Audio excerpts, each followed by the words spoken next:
Kembali bersama kami, pemirsa. Usai sholat subuh, sejumlah warga diserang belasan anggota geng motor di Makassar, Sulawesi Selatan. Penyerangan dengan menggunakan anak panah terekam CCTV.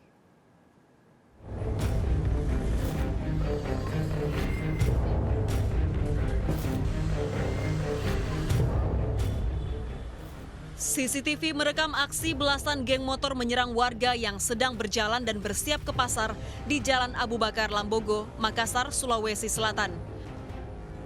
Pelaku menyerang dengan melepaskan anak panah.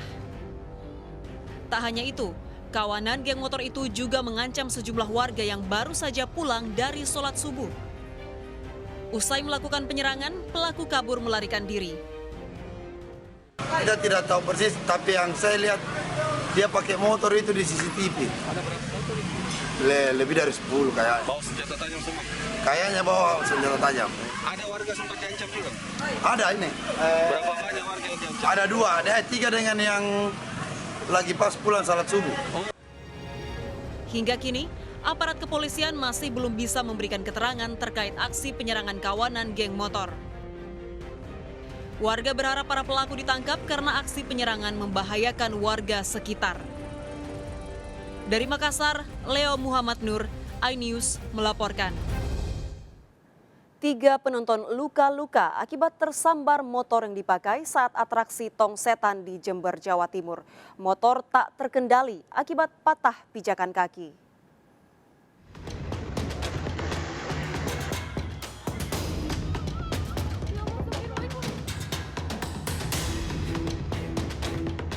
Sebuah motor melakukan atraksi Tong Setan di alun-alun Ambulu, Jember, Jawa Timur. Tiba-tiba motor lepas kendali hingga membuat sang pengemudinya terjatuh. Kejadian yang disebabkan lepasnya pijakan kaki di motor ini membuat 3 penonton yang sebagian anak-anak terluka.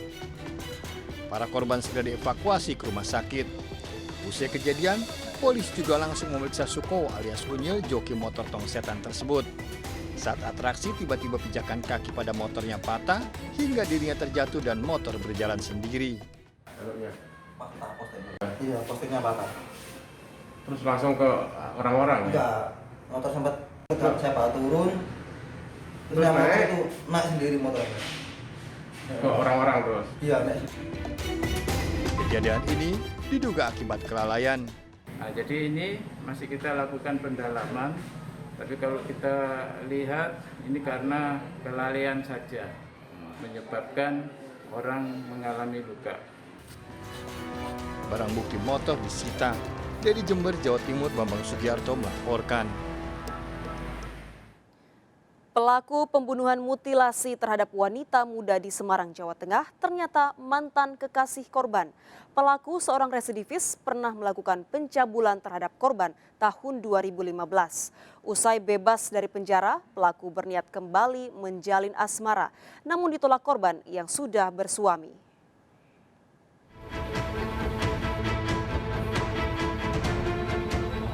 Dan badan di sungai.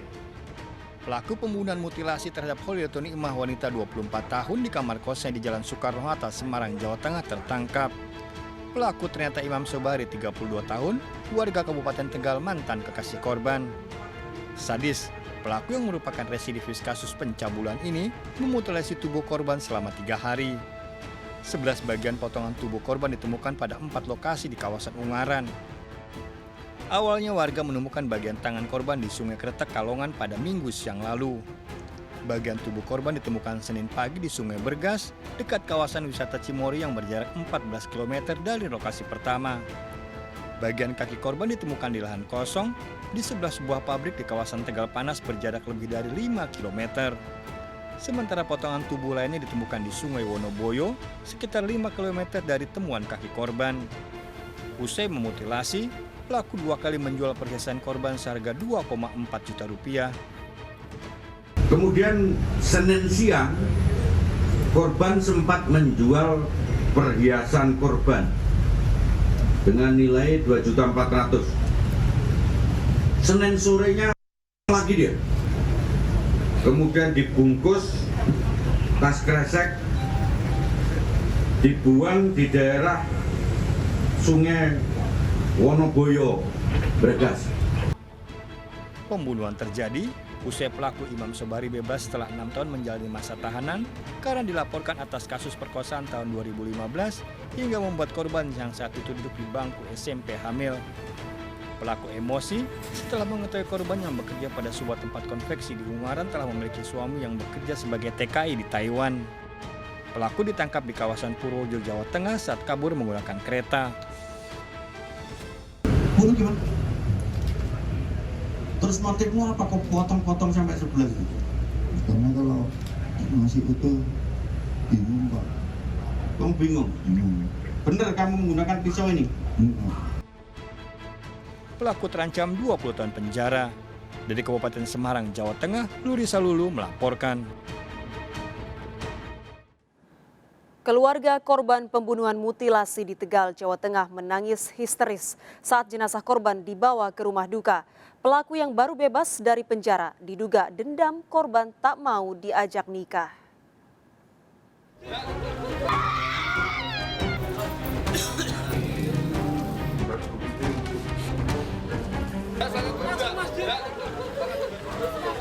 Keluarga tak henti menangis saat menyambut kedatangan ambulans yang membawa jenazah Kholidatun Nikmah 24 tahun dari Rumah Sakit Bayangkara Semarang, Jawa Tengah. Jasad korban mutilasi tersebut diturunkan pada semua masjid di kampung halamannya di Cibunar, Kabupaten Tegal, Jawa Tengah. Ayah korban Aswirto mengaku terakhir menelpon anak sulungnya pada 14 Juli lalu. Namun beberapa hari kemudian HP korban tak bisa dihubungi. Keluarga baru mengetahui anaknya menjadi korban mutilasi saat dijemput polisi dan dibawa ke Rumah Sakit Bayangkara Semarang, Jawa Tengah. Diketahui pelaku merupakan mantan kekasih korban dan mempunyai anak tahun 2015. Diduga pelaku dendam kepada korban karena tak mau diajak menikah setelah bebas dari penjara. Katanya mau, ketika saya tanya sama keterangan dari Kanit itu, katanya mau minta nikah. Sedangkan si anak saya masih statusnya suami istri. Itu. Nah, mungkin kejadiannya itu maksa mungkin. Anak saya nggak mau, akhirnya seperti itu. Korban Kholidatun Nikmah 24 tahun meninggalkan anak laki-laki berusia 6 tahun. Dari Tegal, Jawa Tengah, Unibar melaporkan. Kopda Muslimin, otak penembakan terhadap istrinya di Semarang, Jawa Tengah diburu petugas. Sementara eksekutor penembakan mengaku diperintah Kopda Muslimin untuk menembak kepala korban, namun ia tidak tega.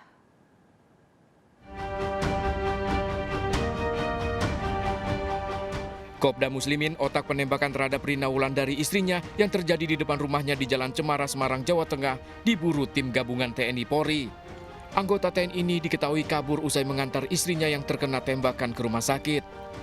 4 orang pembunuh bayaran yang dibayar 120 juta rupiah telah ditangkap polisi, termasuk seorang penyedia senjata api yang digunakan eksekutor penembakan. 4 orang pembunuh bayaran yang dibayar 120 juta rupiah telah ditangkap polisi, termasuk seorang penyedia senjata api yang digunakan eksekutor penembakan. Terungkap, ya semuanya terungkap. Dan saya selaku Kepala Staf Angkatan Darat mengapresiasi dan memberikan penghargaan yang tulus kepada tim gabungan TNI Angkatan Darat dan kepolisian sehingga pelaku ini cepat tertangkap. Kepada aparat, Sugiono, eksekutor penembakan, mengaku diperintahkan Kopda Muslimin untuk menembak kepala korban, namun ia menolak lantaran tidak tega. Suruh nembak kepalanya, tapi saya nggak mau. Kenapa nggak mau? Nggak tega. Penembakan Rina Wulandari terjadi di depan rumahnya 18 Juli lalu. Penembakan diduga didalangi Kopda Muslimin, suami korban, anggota TNI Batalion Arhanud 12 Semarang, lantaran memiliki wanita idaman lain. Masyarakat yang mengetahui informasi tentang keberadaan Kopda Muslimin diminta melapor ke aparat. Dari Semarang, Jawa Tengah, Doni Marendra, iNews melaporkan. Mayat pria ditemukan di saluran irigasi pertanian di Indramayu, Jawa Barat. Bagian wajah, tangan, dan kaki korban terikat lakban.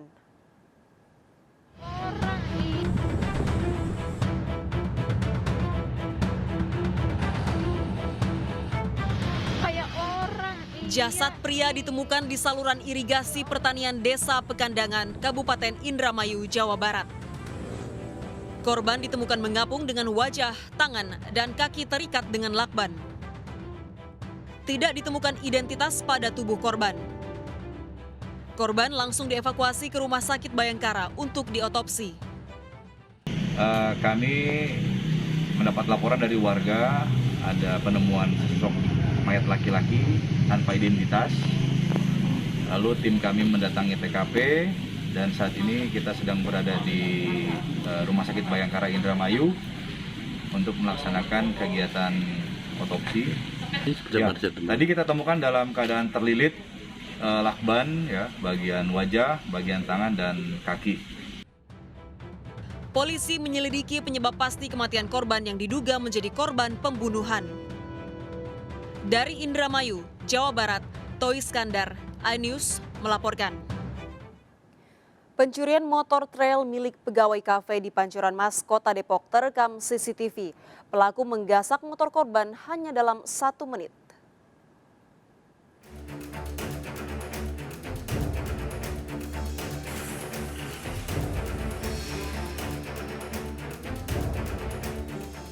Dua pria terekam CCTV menggasak sepeda motor di sebuah kafe, Jalan Kali Licin, Depok, Jawa Barat. Kedua pelaku yang berboncengan sepeda motor berbagi tugas. Seorang pelaku masuk ke area parkir kafe, sementara rekan pelaku menunggu di atas motor. Tak butuh waktu lama, pelaku membawa kabur sebuah motor trail. Korban, teman pemilik kafe, baru menyadari motornya dicuri keesokan harinya.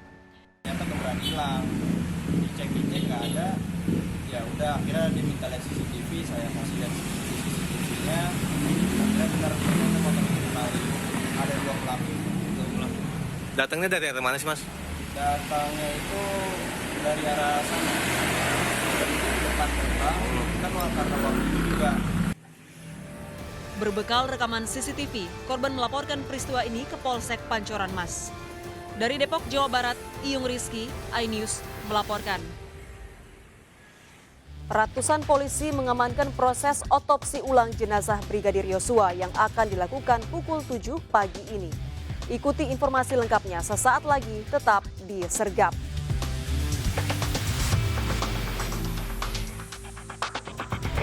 Bagonya, 87 Jalan Kuda,